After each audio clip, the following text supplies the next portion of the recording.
अमर को सारनाथ का पिज़्ज़ा ना भाया है।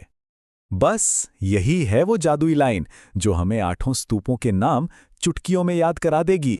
तो चलिए, अब इस वाक्य के एक एक शब्द को, एक एक टुकड़े को खोलते हैं और देखते हैं कि हर हिस्सा हमें किस जगह का नाम बताता है। शुरू करते हैं सबसे पहले शब्द से, अमर। अमर से हमें सीधा सीधा याद रखना है अमरावती स्तूप। अमर, अमरावती, सिंपल है ना। अगला नाम है सारनाथ।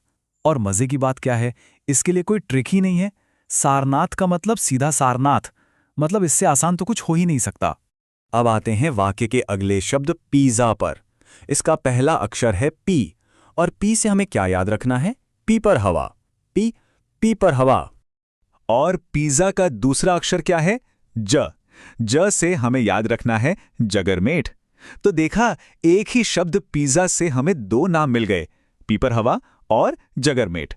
अच्छा, पिज़्ज़ा के बाद आता है ना, और ना से तो एक ही बहुत मशहूर नाम दिमाग में आता है, नालंदा। अब हमारे वाक्य का अगला हिस्सा है भाया। इसका पहला अक्षर पकड़ते हैं भा। भा से हमें याद आता है भरहुत स्तूप। अच्छा, भाया में भा के बाद आता है या। अब या से हमें याद रखना है बोध गया। हाँ, ये थोड़ा सा अलग है, पर या की साउंड आपको सही नाम तक जरूर पहुंचा देगी। और आखिर में हमारे पास है वह।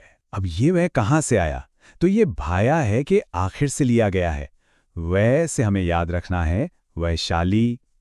और बस हो गए पूरे 8 नाम। बहुत बढ़िया। तो हमने पूरी ट्रिक को तो समझ लिया है। अब टाइम है एक क्विक फायर राउंड का, एक छोटे से प्रैक्टिस सेशन का, ताकि ये सारे नाम दिमाग में एकदम पक्के हो जाएं।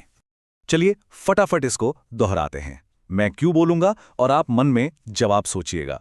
रेडी? ठीक है। अमर, अमरावती। सारनाथ, सारनाथ। पी, पेपर हवा। ज, जगरमेट। ना, नालंदा। भा, भरहूत या बोधगया। और आखिरी वैशाली। शानदार। तो सबसे जरूरी बात क्या है? आपने सिर्फ 8 नाम रटे नहीं हैं, बल्कि उन्हें याद करने का एक सिस्टम सीख लिया है, एक टूल हासिल कर लिया है। अब अगली बार जब भी इन स्तूपों का जिक्र आएगा, ये वाक्य फौरन आपकी मदद के लिए हाजिर हो जाएगा। ये तो सिर्फ एक एग्जाम्पल था कि कैसे क्रिएटिव ट्रिक्स पढ़ाई को मजेदार और आसान बना सकती हैं। अब हम आपसे जानना चाहते हैं, अगला कौन सा सब्जेक्ट है, कौन सा टॉपिक है जिसके लिए आप ऐसी ही कोई मेमोरी ट्रिक चाहते हैं? नीचे कमेंट्स में जरूर बताइएगा।